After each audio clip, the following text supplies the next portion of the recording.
The initiative has three major components: mentorship, workshops, and social events. Under the mentorship, it is planned to connect first-year new students with older students, so that the older students can mentor new students, help them to navigate some of the challenges. Welcome to Loy Excellentia Initiative. Loy Excellentia Initiative is a non-profit organization founded by Dr. Aloysius Anyichi to promote excellence among Blacks and Canadians of African descent. Here's some speeches from some of our guests during the Black History Month celebration we organized for African and Black students in Brandon community. When Aloy and I were talking about this beautiful initiative, I was so pleased that the Faculty of Education in Brandon University could be a co-host with the Loy Excellentia initiative. And I was thinking about the heart of that organization, which is around mentorship. And when I think about mentorship as a teacher, but also as just a community member in Brandon, I think about it as us being made by the stories of the people we come from, as well as our dreams for the kids in the future. I think, as you mentioned earlier, we can all relate to the story of Dr. Loy. 20 years ago when I came to Canada, it was February 12th.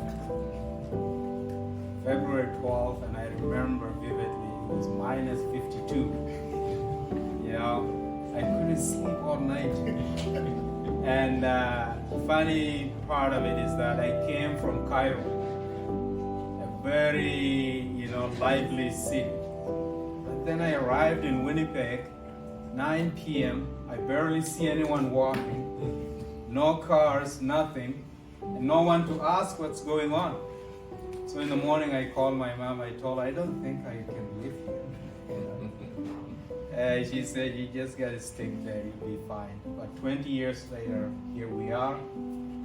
The winter is, sometimes it's warm, sometimes it's very cold. As Mayor Jeff said, this is nothing. This winter is nothing. It's nothing at all. It's make me wonder what's going on here, right? But yeah, thanks a lot, Dr. Loy, for inviting me. I'm really honored to be here and to share some of my stories. As I said, 20 years ago when I came, I didn't have anyone to be my mentor. I struggled, between figuring out what I want to do, who I want to be in Canada, how I want to help the community. Because this country has given me lots of good opportunities. And in my mind, I always wanted to give back to the community. I went to the University of Manitoba and, been there, lived in Winnipeg for 16 years. But then I decided, okay, maybe time to move on. Came to Brandon 5 years ago. A community that I call today my home, my community. And I call myself, proudly, I call myself a Brandonite. This is a beautiful community we have. I know many of you are international students, but it was mentioned earlier. As Black people, as Black students, two things we need to focus on: excellency and unity. There is an old proverb that says that to have something you never had, you need to do something you never done. What is that? Is you need to be excellent. You need to work hard in your education. You need to work hard to pursue a better life and give back to this community. From Cameroon, January 4th, without knowing anybody in Canada, and it has been an amazing journey. It's also been one where, when I look at everything that you guys put up here, it's I've lived every single part of those words, those statements, those your feelings. The one thing that I always say is, you pick what is good for you, you leave the ones that are not good for you behind, and you use the ones that are positive to build you as you move ahead. Do not let that break you down, because you're always going to be challenged. You are going to be challenged incredibly. The way you speak, you're going to be challenged. They're going to question you whether you've ever gone to school.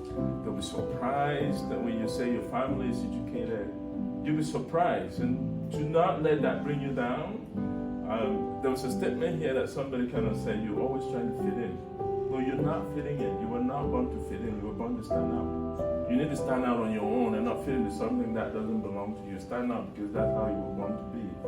Because once you start saying that you're trying to fit in, it becomes, right, in your mind, it's become difficult, right? You're trying to fit in something that might be very difficult for you. So find your own space that you can stand out and stand on it. Right? That is, to me, that's critical. Because you don't want to fit yourself in a situation that does not belong to you. Now, the one thing to me that my 20 years in Canada, and when I say 20 years, I think 14 years was going to school and working. I went to University of Manitoba, I did my undergraduate there. I went to University of Saskatchewan, did my graduate school, I did a CPA. All that was because I wanted to find knowledge. And I think you guys, I want to say that you're lucky that you have Loy that's here in education. The one thing for us Africans that would differentiate you, in my opinion, is education.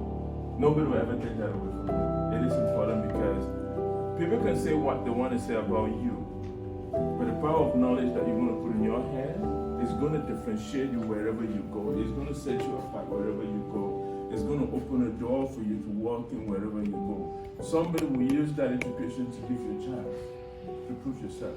Because you know that if you've done that through an institution, that means if you put your mind into anything, you will do it.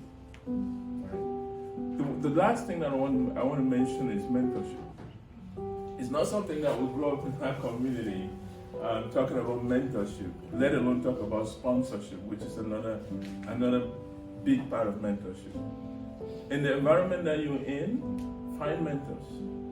It could be in your church, it could be in places that you volunteer in. Find mentors that will guide you, help you understand the community that you're part of. Find mentors that will encourage you, help you build the future that you want to be. Then I want to leave this with you. If there's one thing that you want to remember, the one thing that most organizations look for, and Ron will talk, he's a prof and he could allude to this, is resilience. You know, we throw the word resilience a lot around. What does that mean? What it really means is every single one of you here. What it means is how you can pick up your bags, leave a family behind, jump on a plane, move to a different place, walk into a street, say hi to somebody, do not see your mom's food, you wake up in the morning feeling homesick, but you want to continue to move ahead. You're building resilience. It's an ingredient that's built in us that a lot of folks do not have. Last year was your student council, your student body council. It was entirely Nigerian, I believe, last year. I don't know if it is this year. Predominantly Nigerian this year, but it's not. And so that's fantastic. Getting out, getting active in the community. BU, ACC, you know, you're our lifeblood for this community. And so if you can come here, endure a couple of winters, and this is not a winter. Like if this is your first winter, there's news coming next year. This has not been a hard winter. I got a scarf. That's all I'm wearing today. It's not a hard winter. But the life and the culture and everything, it has made Brandon a better community the last generation, having so much input from people from other countries, and it makes us learn, and we learn a lot too, and I love it, and I love that I get included to come out and be involved in things. It makes me a better person. Now, and I was listening earlier too about, you know, saying hello, and do that to everybody. That's always been my thing. Be the first to say hello. You know, when I'm downtown, when I'm anywhere, you be the first to say hello. Worst case scenario, you lose and you're the second. The other person says it first. It's not a bad thing. But you'd be so surprised if you, like, particularly a place like Canada. I've been around the world, a few different places, fortunately. There is different cultures that, you know, are pretty shocked when you say hello. Like if you're wandering through Germany, Like who else? Yeah, certain places. But say hello. Say hello. Everybody's, if nothing else, they'll give you a smile back. And